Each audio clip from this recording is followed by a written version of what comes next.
चलिए, पृष्ठीय क्षेत्रफल और आयतन में सबसे पहले घन को देखना है और उसके बाद घनाभ को। घन और घनाभ से पहले वर्ग और आयत आना चाहिए। वर्ग क्या है, आयत क्या है। तो वर्ग की बात करेंगे, ऐसा कुछ आकृति बनेगा। यहाँ यदि ए लिखते हैं, ए भी ए। और आयत की बात करेंगे तो इसमें लंबाई चौड़ाई होगा, लंबाई और चौड़ाई होगा। अब घनाभ की बात करेंगे तो इसमें 6 सतह होंगे।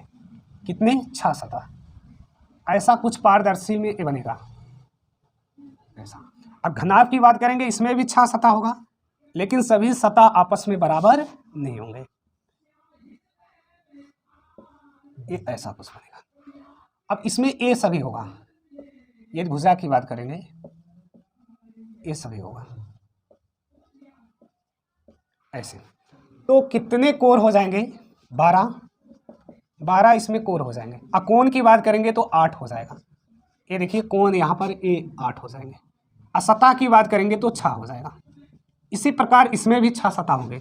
अब देखिए ए यल होगा, ए यल होगा, ए यल, ए यल। ए इसका बी बी बी और ए क्या बी। ए इसका हाइट हो जाएगा यच यच यच और ये क्या यच। तो 6 सतह का ऐसे हो गया। इसमें क्या होगा? एक ही सतह होंगे। सतह कितने होंगे? सतह एक ही होंगे। अब कोण की बात करेंगे तो 4 कोण होंगे, 4 कोण। अब कोण की बात, कोण इसमें नहीं होता है, कोण नहीं होगा। तो वर्ग का जो क्षेत्रफल होता है वो होता है भुजा स्क्वायर। और इसकी यदि परिमाप की बात करें तो चारों भुजाओं का योग। क्षेत्रफल का मतलब ये वाला क्षेत्र है।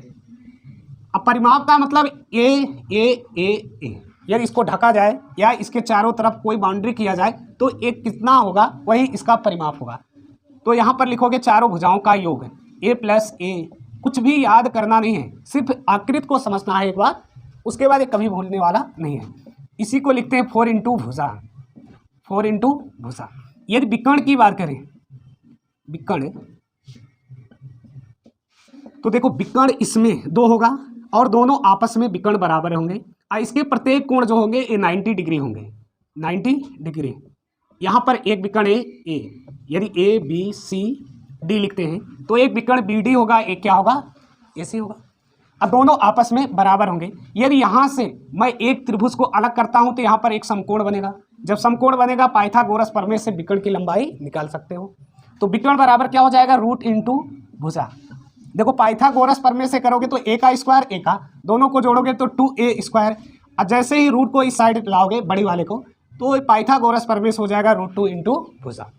अब इसी प्रकार आयत का होता है क्षेत्रफल, लंबाई गुणे चौड़ाई। देखिए इसमें समय जरूर लगेगा, लेकिन एक बार समझ लोगे कभी भूलने का नहीं है। फिर एक कभी फार्मूला भूल ही नहीं सकते हो। लंबाई गुणे चौड़ाई। और यहाँ पर परिमाप, परिमाप की बात करें 2 बार यल है, 2 बार बी है। चारों भुजाओं का योग होता है तो इसमें 4 भुजा, 2 बार यल 2 बार बी, 2l प्लस 2b। यहाँ पर 2 कॉमन, यल प्लस बी। अब इसी को रटते हैं कि नहीं? 2 कोष्टक में लंबाई प्लस चौड़ाई ही क्या होता है? परिमाप। छोटी क्लास में बहुत बार रटा गया है। उसके बाद अब विकर्ण की बात करें, ये भी याद नहीं करना है मुझे, मैथ कुछ भी याद नहीं रहता है, तुरंत मैं निकाल लेता हूँ। देखो यहाँ पर क्या है, ऐसा बनेगा तो ये 90 डिग्री। यहाँ भी पाइथागोरस प्रमेय, तो रूट में यल का स्क्वायर और बी का स्क्वायर, पाइथागोरस प्रमेय से, क्योंकि ये स्क्वायर इस साइड था, इस साइड आएगा तो रूट में हो जाएगा। आ गया? चलिए अब घन को समझते हैं। अब यहाँ पर घन का आयतन होगा, क्षेत्रफल नहीं, क्योंकि जब 3 आ जाते हैं तो आयतन हो जाता है। अब इसमें तीनों का गुना कर दो, मतलब भुजा क्यूब हो जाएगा। जैसे वर्ग में भुजा स्क्वायर था, इसमें क्या हो जाएगा? भुजा क्यूब हो जाएगा। 3 साइड से गुना कर दो, इसका पूरा क्षेत्रफल आ जाएगा। ये तो क्षेत्रफल की बात हुआ। अब पृष्ठीय क्षेत्रफल की बात किया जाए। पृष्ठीय क्षेत्रफल का मतलब इसके ऊपर वाला हिस्सा, देखिए ए वाला हिस्सा, ए वाला हिस्सा, ए वाला और फ्रंट और बैक, मान चलो कोई चीज़, ये बुक ही है। अब इसके ऊपर वाला जो भी हिस्सा होगा ये इसका क्या हो जाएगा? पृष्ठीय क्षेत्रफल हो जाएगा। जो घुमाने वाला नहीं आता है, हाँ क्यों, उसमें देखो पृष्ठीय क्षेत्रफल रहता है, 6 सतह रहता है। तो इसको अब रटने की ज़रूरत नहीं है। एक वर्ग का क्षेत्रफल गुना 6 सतह, क्या करोगे? 6 गुना वर्ग का क्षेत्रफल, यही तो करोगे, क्योंकि 6 सतह होता है। एक सतह का क्षेत्रफल क्या होता है? भुजा स्क्वायर। तो यही लिखोगे 6 इंटू भुजा स्क्वायर। अब बताओ, याद करने की ज़रूरत है? नहीं है ना। ए आता है तो ए भी आएगा, ए आता है तो ए भी आएगा। ठीक। अब यहाँ पर विकर्ण की बात करें, विकर्ण को थोड़ा सा याद कर लेना। देखो इसमें 3 कर देना, बस यहाँ पर 2 था, इसमें 3 कर देना, √3 इंटू भुजा कर देना। ठीक। चलिए अब इसी प्रकार घनाभ को देख लेते हैं। किसको देखते हैं? घनाभ।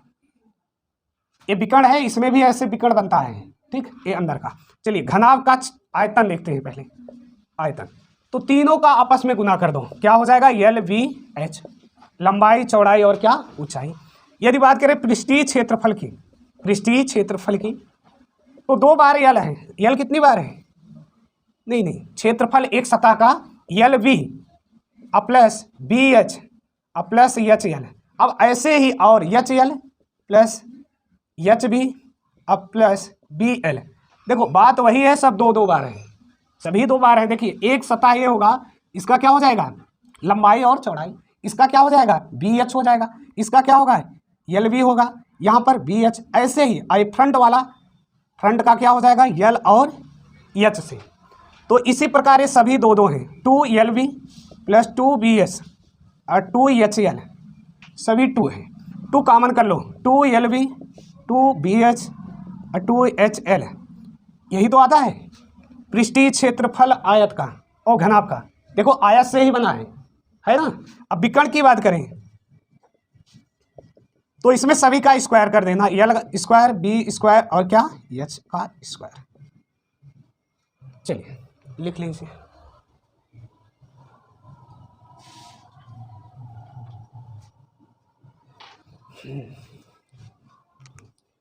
बताने को तो एक लाइन में ही मैं बता देता, लेकिन समझाने का था, इसलिए समझ रहा हूँ।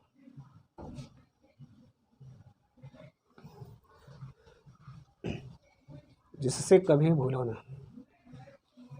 इसके बाद घनाभ के बाद शंकु, बेलन और गोला, ये सब देखना है। चलिए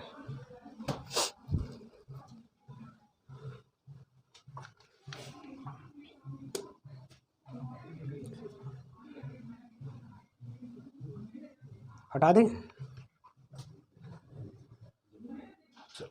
अब बेलन समझना है तो वृत्त को समझना पड़ेगा। जब वृत्त आता रहेगा तो बेलन भी समझ में आ जाएगा। दोनों को मैं साथ में देखता हूँ।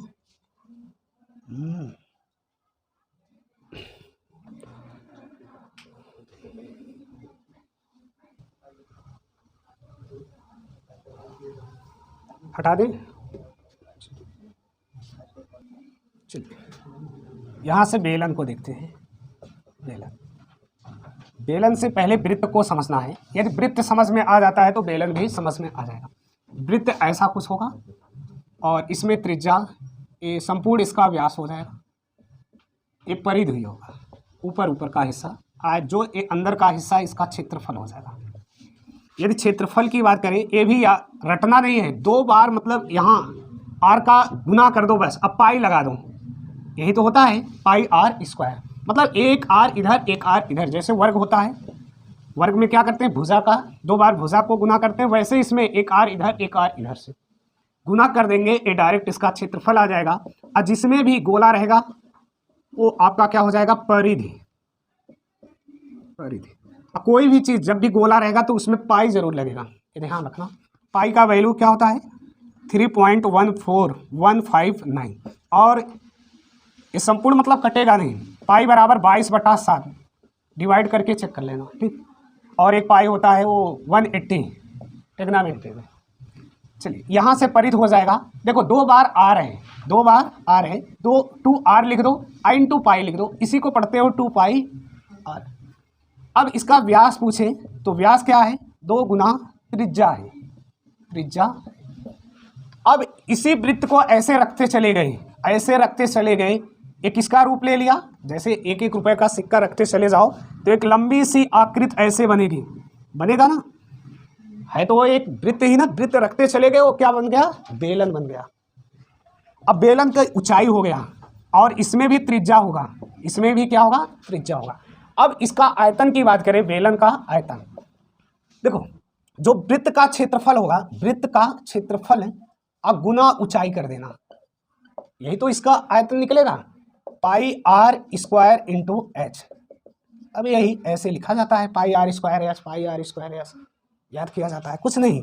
ये देखो वृत्त का क्षेत्रफल और ऊंचाई से गुना कर देना बस। अब इसके बाद पृष्ठीय क्षेत्रफल की बात करें। देखो एक पृष्ठीय क्षेत्रफल होता है, एक संपूर्ण पृष्ठीय क्षेत्रफल।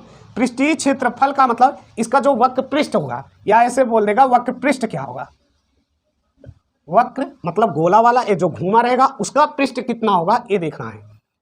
तो 2 पाई आर इंटू एच हो जाएगा। अरे वृत्त का परिधि और ऊंचाई से गुना कर देना है, वृत्त की परिधि में ऊंचाई से गुना कर देना है, इसका क्या निकल आएगा, वक्र पृष्ठ, मतलब 2 पाई आर एच निकल आएगा। अब संपूर्ण पृष्ठीय क्षेत्रफल की बात करेंगे।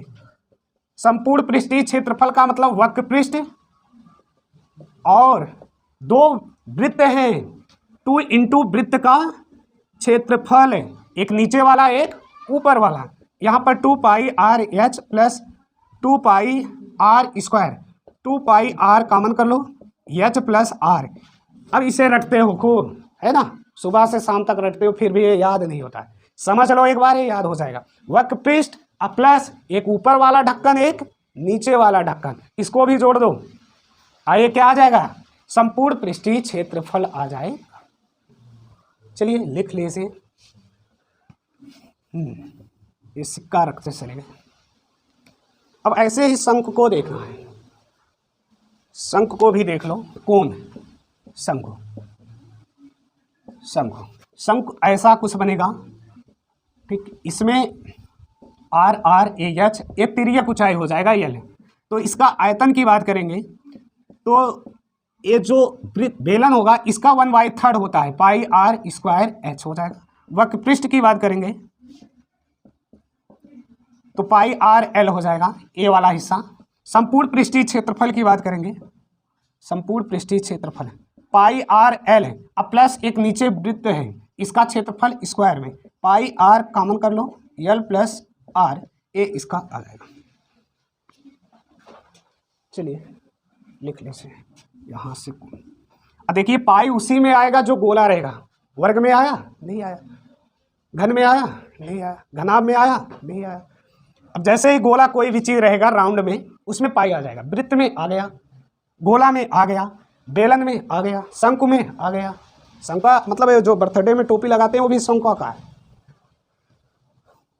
मेहंदी देखे हो ना, कोन लंबा सा रहता है ऐसे, ये भी क्या है, कोन, कोन बोलते भी हैं। चलो गोला देखना है, शंकु बेलन का 1/3 उसका आयतन होगा। चलिए गोला को देखते हैं, गोला मतलब वॉलीबॉल हो गया ऐसे, इसमें चारों तरफ त्रिज्या होगा, चारों तरफ क्या होगा, त्रिज्या, जबकि वृत्त में क्या होता है, वन साइड, एक साइड, जैसे तस्तरी है ना, ये आपका वृत्त होगा, वॉलीबॉल गोला हो गया। अब इसका आयतन देख लेते हैं, आयतन 4/3 पाई आर क्यू, और पृष्ठीय क्षेत्रफल है, पृष्ठीय क्षेत्रफल ही संपूर्ण पृष्ठीय क्षेत्रफल है इसका, 4 पाई आर स्क्वायर है। वृत्त के क्षेत्रफल का 4 गुना हो जाएगा, वृत्त के क्षेत्रफल का 4 गुना। अब अर्धगोला की बात किया जाए, अर्धगोला, चलिए यहाँ से ऐसे अर्धगोला बनेगा। अब इसमें आर, तो इसका आयतन हो जाएगा, आयतन अर्धगोला, अर्धगोला आयतन 2/3 पाई आर क्यू, इसका आधा हो जाएगा। पृष्ठीय क्षेत्रफल, पृष्ठीय क्षेत्रफल 2 पाई आर स्क्वायर हो जाएगा, इसका आधा हो जाएगा। लेकिन संपूर्ण पृष्ठीय क्षेत्रफल ये अलग हो जाएगा, 2 पाई आर स्क्वायर अब प्लस एक और वृत्त ऊपर बन गया पाई आर स्क्वायर, यहाँ पर 3 पाई आर स्क्वायर, गलती यहाँ होगा, ठीक है लिख लो। इसमें 3 फार्मूले होंगे और इसमें 2 ही।